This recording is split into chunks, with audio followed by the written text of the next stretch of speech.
Colorado was up 29-0 at halftime, right?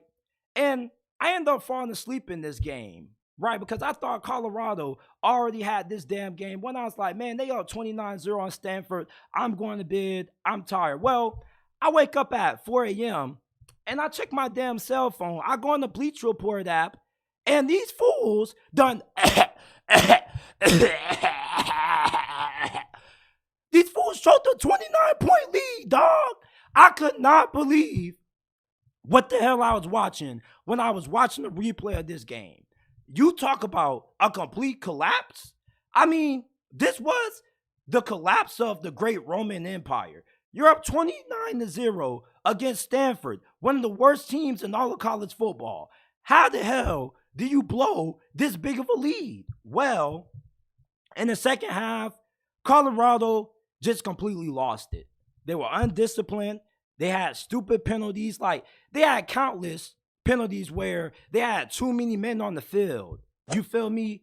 Or guys weren't in positions to make plays. And Coach Prime, I love him. I believe in Deion Sanders.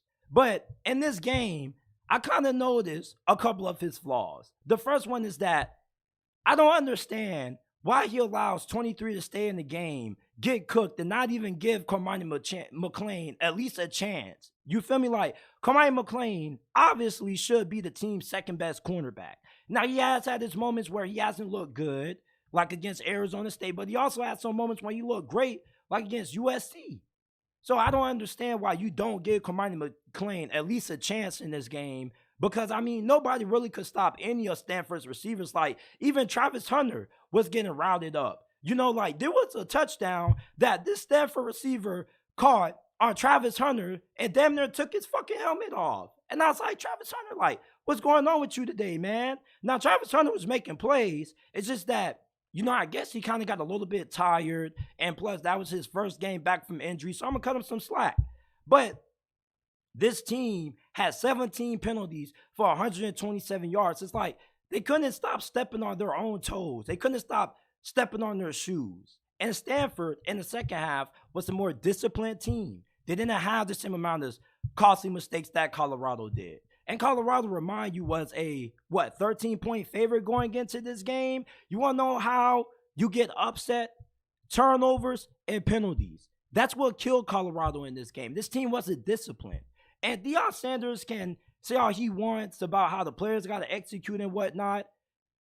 At the same time, your team is a reflection of who you are as a head coach. So he can talk about how, man, when we went in halftime, like, I felt we were getting complacent. Okay, make some adjustments. You were getting complacent, Deion. You were getting complacent with allowing number 23, Stoutmeyer, to be on the field getting cooked. Like, Stanford was running whoever offense on him. I don't care what Cormani McClain or what Amarion Miller did during the week. What's so great about 23's practice habits that allowed you to start him and allow him to play the whole entire game getting cooked, but yet Cormani McClain can't even get at least 1 or 2 snaps to show what he can do. Like, that doesn't make a lot of sense to me. You feel me? And I understand that, you know, Deion Sanders, he's a disciplinarian. Like, he wants to get his point across to the players, but it's like, you know, this team lost because this team just didn't make great adjustments. Like, yes, the players got to execute. You feel me? But at the same time, as a head coach, you just can't allow, you know, one of your cornerbacks, when you're a Hall of Fame cornerback, to just get cooked play after play after play. Like, Stanford ran whoever offense on 23, man. Anytime a team is running whoever offense on you, that means you suck. Now, I don't mean to take any personal shots at Deion or any player on Colorado's roster. I'm just being blunt and calling this shit how I see it. You know, like, as a coach, I'm not about to allow a cornerback continue to get toasted and me not make no changes. Like, there's no way I'm about to sit on the sideline being Deion Sanders and just let one cornerback just get toasted play after play. Like, I'm going to make some changes. And people say, well, Travis Hunter was getting killed too. Okay, that's one thing. You feel me? This is Travis Hunter. I know what he can do, but he's not as big as a liability as what 23 was. Like, Deion Sanders, I think he has to do a good amount of reflecting as well, just like how the rest of this team has to reflect. I mean, everybody's responsible for this 29-point lead. And Deion Sanders, is not like he doesn't take any accountability, but I feel like he needs to take more accountability for the lack of adjustments made on his part. There's just no way he could allow 23 just to get cooked all game and make no adjustments. And it's like, as a head coach, you know, when you see 23 getting cooked like that, you got to try to make sure that this dude doesn't lose all his confidence. You feel me? Like, when him and 23 were going back and forth on the sidelines, that's a dude who was frustrated. He lost confidence. You know, like, he got several pass interference calls in the fourth quarter on him, which hurt the team. When you're Deion Sanders, you can't allow one player to just hurt the team. You got to put your ego aside and put your team in the best position to win. And it's like, I'm not saying Kamani McLean would have done better than 23, but it's like, you have to put somebody else out there. Because, I mean, they were running whoever offense on him. And Sheduer Sanders, like, he's your best player.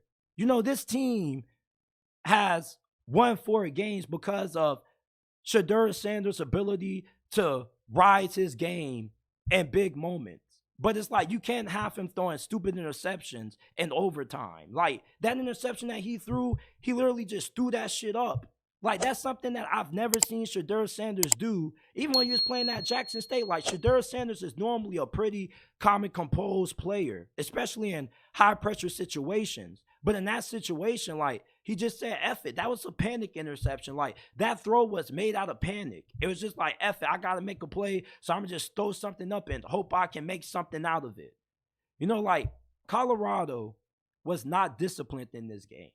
And that falls on the coaching. Because at the end of the day, your team is a reflection of who you are as a head coach. Now, I'm going to give props to Stanford for winning this game. You feel me? Because you still got to give respect to the winner. So Stanford, if you're a Stanford Cardinal fan, shout out to you. You played a great game. You didn't give up. You believed in yourself. And you hung around and you eventually pulled off the upset. But at the end of the day, Colorado gave this game away. Like, look at the penalties. They had 17 penalties for 127 yards. Stanford had only 7. Like, Colorado just wasn't a disciplined football team. And I don't know for the life of me why they forget to run the damn football. Like, Alton McCaskill was rolling in the first quarter. And then after that, they just forgot about him. Like, this team sometimes tends to get away from what's successful. You feel me? So, when I think about Colorado and what they can learn from this game moving forward, I still think they're going to make it to a bowl game. Like, I think they're going to pull off an upset against UCLA, Utah, whoever. Like, there's not a single team on Colorado's schedule that I don't think they have a chance at not being able to beat. Like, this is the Pac-12. If you watch the Pac-12, you know that this conference is notorious for late season slip-ups. This is normally around the time where we start to see a lot of upsets occur in this conference. You know, like, this offense is good enough that as long as Sheduer Sanders just has a little bit of protection, they can put 30, 40 on you. And with how good this offense is, how good the receivers are, this defense can be as bad as what it wants to. I mean, they can outscore nearly anybody on their best day, as long as they're playing disciplined football and they're not killing themselves with penalties. So I still believe that Colorado is going to make it to a bowl game. I told you guys this before the season started, and I'm not switching up now. Colorado is going to be a bowl-eligible team this year.